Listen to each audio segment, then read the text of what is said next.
નમસ્કાર, આપ જોઈ રહ્યા છો સ્પાર્ક ટુડે ન્યૂઝ। ડભોઈ નગરપાલિકા ડભોઈ તાલુકાના કરનેટ ઝવેરપુરાથી નગરમાં પીવાનું પાણી પહોંચાડતી આવે છે, ત્યારે પાલિકાને નગરમાં પીવાનું પાણી પહોંચાડવા વીજળી ખર્ચ મહિને 2 થી 3 લાખ થઈ જતો હતો।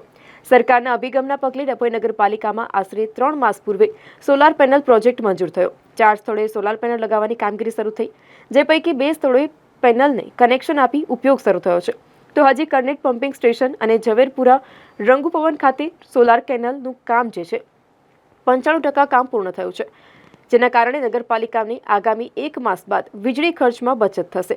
તો આ સાથે જ ડભોઈ નગરપાલિકાને પ્રતિ માસ 2.2 થી 2.5 લાખની બચત થશે। ડભોઈ તાલુકાના કરનેટ પમ્પિંગ સ્ટેશન ખાતે 400 કેવી વીજળી ઉત્પન્ન થઈ શકે।